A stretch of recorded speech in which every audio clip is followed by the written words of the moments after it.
Micro-mentoring is something that we're going to dive into this really quickly here. Micro-mentoring is something that you can use after this week, anytime that you want to, in order to further your development and connections in the wilderness and wild and scenic river stewardship world. We're going to cover a few of the concepts real quickly here, and hopefully we have a few minutes for a panel discussion around mentoring. So conjure up any questions you would have for a mentor. I'm also going to share shortly here a list of, in fact, Dusty, let's go ahead and do that now. A list of all of those who have volunteered to serve as mentors for you if you wish to. So with that, what we're going to cover here is some fundamentals of mentoring, how you should prepare for a micro-mentoring session. We'll showcase the people who volunteered to be mentors, and then, like I said, hopefully get to a panel discussion here. So fundamentals of mentoring, it's a concept in a word, the mentor. It actually comes from Homer's epic, the Odyssey, and mentor is the name of the person that Odysseus left his son in care of. This is the person who supervised and raised his son while Odysseus was away. Today we use the word mentor for anyone who is providing a positive and guiding influence to another person, usually a younger person or a person earlier in their trajectory. The Forest Service certainly embraces the learning culture, and I'm confident that our partners here today also share that value. This is needed, embracing a learning culture as we fulfill the demands of our wilderness and wild and scenic river stewardship work. In the workplace, mentoring looks like a relationship between two people where there is an individual with more experience and connections in a certain field, and that they pass on the knowledge and connections to a junior individual. There are benefits on both sides of the mentor-mentee relationship. Mentee, the person who's receiving the mentorship, they benefit by receiving extra help in making advancements and connections. And they also benefit because properly done, the mentee should spend some time thoughtfully preparing and thinking about what they want in their future. Mentors benefit as well. This is a relationship that goes back and forth. Mentors benefit because they help set up future generations for success in a field that they probably care very much about, and ensure the traditional knowledge that they have is passed along. And that can be very rewarding for mentors. Okay, so I want to distinguish a little bit on micro-mentoring and traditional mentoring or long-term. Long-term mentoring is something that's set up with repeated sessions. There's a long arc with that, and then there can be short-term, even one and done sessions, and that's what we're referring to today as micro-mentoring. They should be typically short, maybe 30 to 45 minutes, and it's one time. It's you check in, you do that mentoring session, and then you, as a mentoree, you take away the things and move on. It's sort of like speed dating, if you will. And to that end, we would typically refer to a mentor and mentee for these short-term kind of mentoring, micro-mentoring scenarios, whereas for long-term mentor sessions, it would be a mentor and a protege. Protege would be for a very long one, but we're focused today on micro-mentoring for this National Wilderness Skills Institute. And for working through in the virtual platform, mentees, the people who would like to be mentored, you're going to need to seek out and use your virtual tools, seek out and use the virtual tools to find a mentor. So here's how you, as a mentoree, prepare for a session. Oop, I think I'm there. Prospective mentorees, the people who want to connect with the mentor, you need to take responsibility for preparing for a micro-mentoring session. You need to make that intentional preparation. You don't just show up, call up somebody with no plan. You prepare beforehand. And as you prepare, you do that so you get the most out of that short session. Beforehand, you should take a few minutes to think about what you want to talk about, what you want to focus on, what you want to ask about, what you want to learn about. So some things around What are the career goals that you would like advice on? What are some questions that you want to ask this mentor of yours? Maybe something around some personal challenges that you would like input on. And you could think about questions around perspectives that mentor might have unique perspective on. So you need to prepare these questions and line of discussion that you want to use beforehand. Mentees are encouraged to share with the mentor beforehand, share your updated resume so that the mentor can review that beforehand and have some baseline knowledge of you. And consider sharing those questions or the area you want to discuss so that the mentor can prepare some thoughts for you.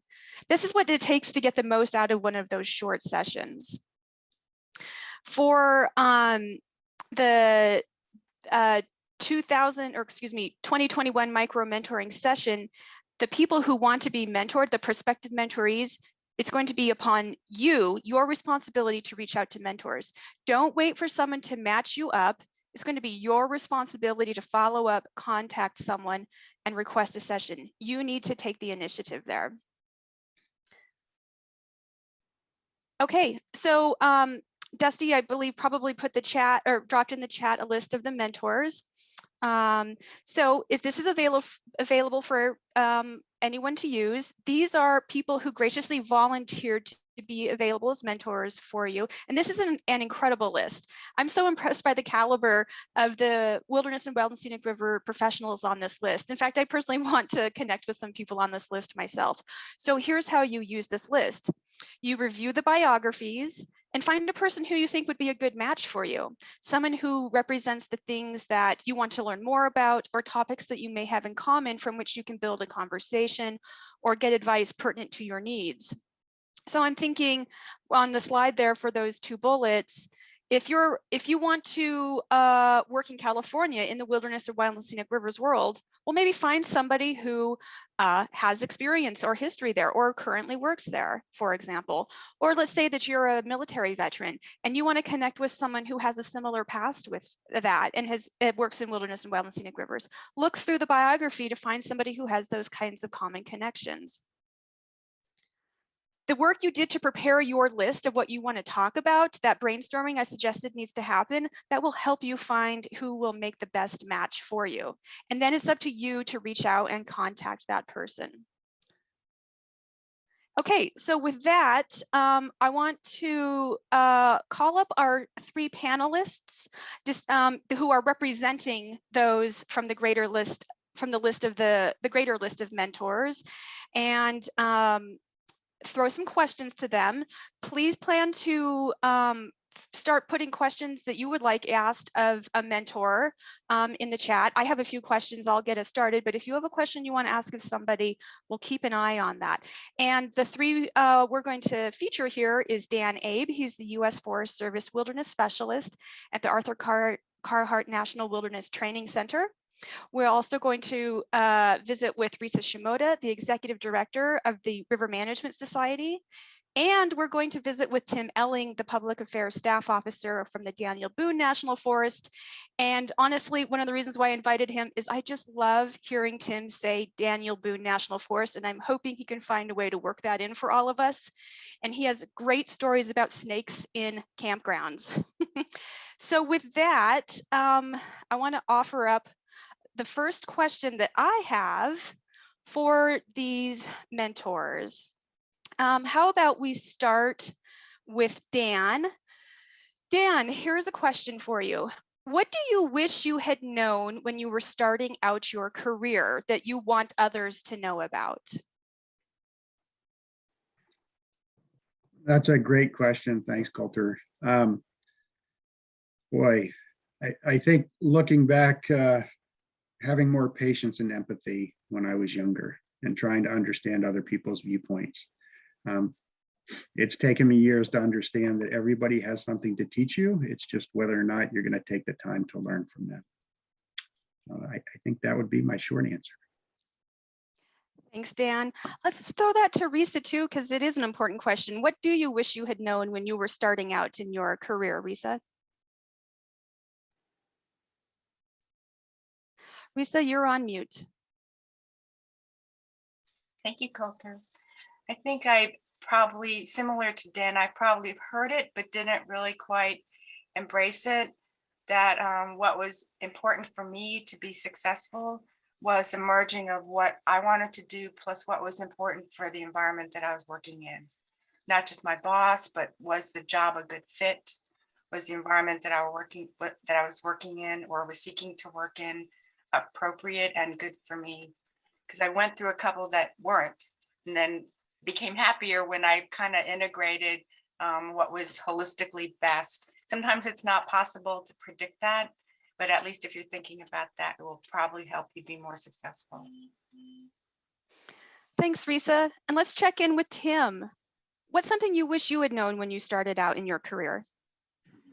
You mean before I got on the Daniel Boone National Forest? Colter and I go back many years. We serve on the Wilderness Info Management Steering Team together, and for some reason, they all love to hear me say that. I'm glad to be here, everybody.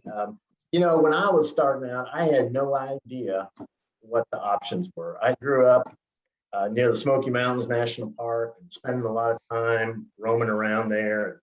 Kind of knew I wanted to be in some sort of a public land management job, a forestry job, but I didn't know. And, you know, I enrolled in forestry school and eventually got a forestry degree, but I wish I could go back and just learn of all the different types of jobs and opportunities that there are in all these different land management agencies and NGOs and partner organizations. And, you know, I think you just have to study and talk to people, reach out to like mentors and find out. And, you know, it all worked out for me, but it was in some ways dumb luck. And so just kind of learning about all the options that are out there. Thank you, everybody. Okay, we did get a question in the chat, so I'll turn to that. What is an example of an early career challenge that you faced, and how did you overcome that, or how did you meet that challenge? I'll let you think about that for a second, and whoever wishes to go first, go ahead and come off of mute. What's an example of an early career challenge you faced, and how did you meet that challenge? Well, I can jump in, Colter. Go ahead. Start. Like I said, to kind of follow up, I didn't know anything about the Forest Service. And that was a challenge right there, getting my career started. And I realized I had to get some experience. I had to find out. So when I was in college down in Tennessee, I just cold called some national forests and said, hey, I want to volunteer this summer. Will you take me? And I called the Green Mountain National Forest up in Vermont. And they said, sure, come on up. We'll give you $7 a day and a bunk in the work center. And that was the best decision I ever made. And it just opened up many doors. So try to seek those opportunities and get out there and learn. Thanks, Tim. Risa, go ahead. This is pretty non-standard, but after going to college and getting a mechanical engineering degree, I got a job that looked really good and people were really nice and I hated it. So after it took me about 3 days I didn't hate the job, I wasn't suited to it. I could just tell after I was there, I hadn't done my homework well enough probably. And after a few months, I quit. I was fortunate in that I was working for a big company, it was Procter & Gamble. So I was able to reapply in another position that I loved. It was in advertising and marketing, but it was just a mistake. And my mistake was a little bit like what I'd said before. I pursued a path that I thought I was supposed to, a job that was aligned with my major that I thought I was supposed to do. And when I got out into the world, realized it was not aligned. So ever since then, I've sort of been making things up, but at least realizing I didn't fit and not being, I guess, afraid to start over. That's what I did. Thank you, Risa. Dan, do you want to tackle that one? Oh, sure. You know, I'll just echo what Risa and Tim have said, simply in the fact that I'm a firm believer that you have a control over your fate and you can sort of determine your role. And if you reach out to people and you explore opportunities that are presented to you, I think you'll be a lot more successful than being passive. One challenge that I had early on in my career was, as I said, a little bit of lack of empathy, let's say, and thinking that maybe I knew the right answers and not taking advantage of the people around me. It took me a while to realize, again, that people have many things to teach you. And a supervisor that I didn't necessarily agree with, instead of butting heads with him because I thought I was right, it would have been a much better and productive relationship if I had listened to him and tried to stand in their shoes and understand their viewpoint as opposed to trying to get my own across. So Thank you. Mhm. Okay, here's another question I have.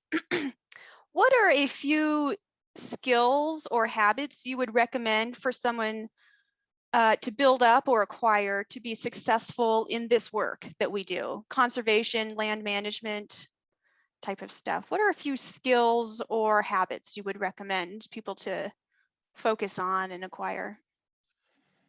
Yeah, go ahead, Tim. I'd say be curious, and because you never know where that might lead.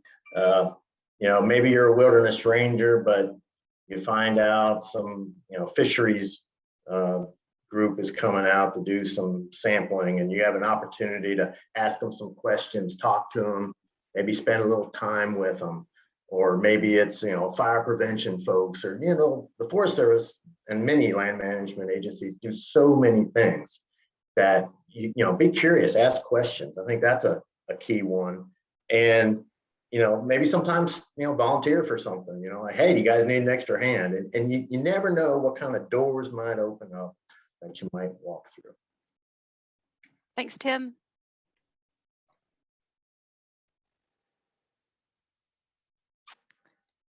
Well, that's something that sort of goes along with Tim.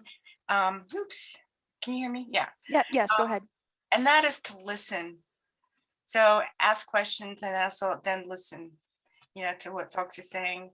Some of my conversations particularly with people I didn't know, like perfect strangers, that have been the most successful have been those when I didn't say a word. There's a lot of conversation and the other person was talking a lot and said, hey, that was a great conversation. It's really nice to meet you. And I didn't say one word. So I got a lot of information, and I probably didn't disagree or anything, but it was sort of building what Dan has talked about as empathy, just listening. Because most people have a lot to say.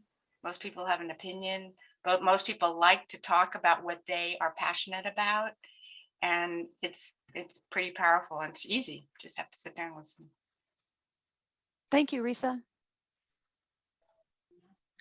I'll jump in. So some skills, that's wide open.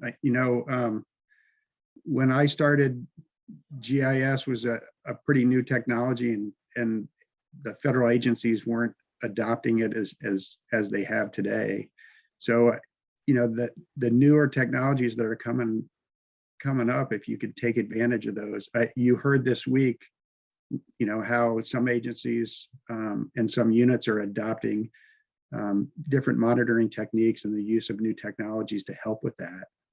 GIS technology is revolutionizing how agencies are stewarding their lands. So those are some specific examples. And then to echo what Tim said about curiosity, and also listening to your heart. If you come across something that's really intriguing to you and you want to learn about it, and maybe that's your new career path, maybe that's the way you want to go. Because I think I've seen many friends and over the years, people get into a career field and they don't feel fulfilled because their heart isn't in it. So listen to your heart. Thank you.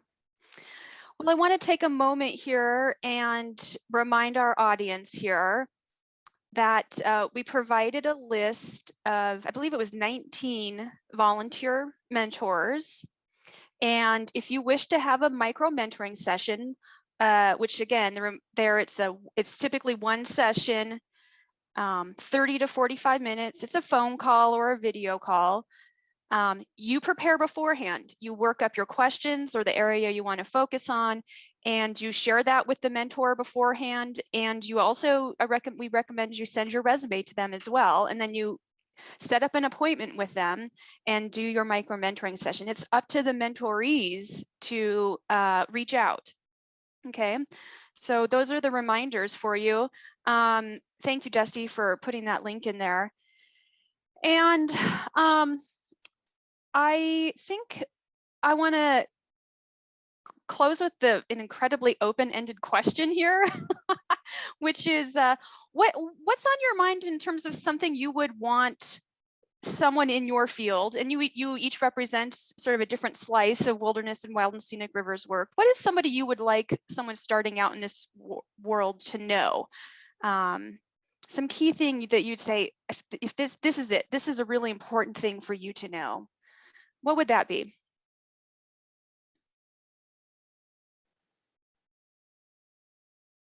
I'll give you a minute to think on that. Go ahead, Risa. I almost think there's nothing more important, particular in this work, than the work that most of you do, is to know your passion. It will overcome many, many speed bumps. It will help you guide yourself. It might help you make big decisions, and you'll never be sorry for it. You might have to pay for it, but you'll never feel sorry for it. Thank you, Risa. That's great. Go ahead, Tim. Yeah, I'd say I like history a lot. So, in the Forest Service, I think we've got a very rich history in wilderness. And if you ever get an opportunity to go to the Washington office, and I know they've remodeled it recently, so I'm not sure if it's still like this, but they used to go up on the second floor. And if you walk down the hallway, you'd see these big portraits on the wall. And it was Bob Marshall, and Aldo Leopold, and Arthur Carhart. And, they all had ties and worked for the Forest Service at different times. And I think it's really neat to read and learn about some of those early people and where they laid the groundwork for where we are now. So I think, knowing where we came from sometimes helps us as we move forward into the future. Yeah, Tim, there's a Maya Angelou quote that I'm going to butcher a little bit, but it's you can't know where you're going if you don't know where you've come from. I agree with you on that. Dan, we'll give you the floor here for the last words. Thanks, Colter. Can you repeat your question for me again? Oh yeah. Well, what is one just key piece of advice you would give to anyone starting out in the field that you work in? I would basically just say spend time in the field. I was very fortunate in my career. I spent years as a seasonal ranger, over 10 seasons, working as a seasonal ranger, and I jumped around a lot. And those are some of my fondest memories. I visited some pretty incredible places, and take advantage of being young and strong and being able to get out and enjoy the landscapes that you work in. There's plenty of time as you get a little bit older for you to spend time in the office. So spend time outside as much as you can. Well, all right. Thank you, Dan. Thank you, Risa. Thank you, Tim, for squeezing in a little panel discussion here. And again, I encourage everybody to, if you want to have a mentoring session, follow up, do the legwork, get prepped, book a call.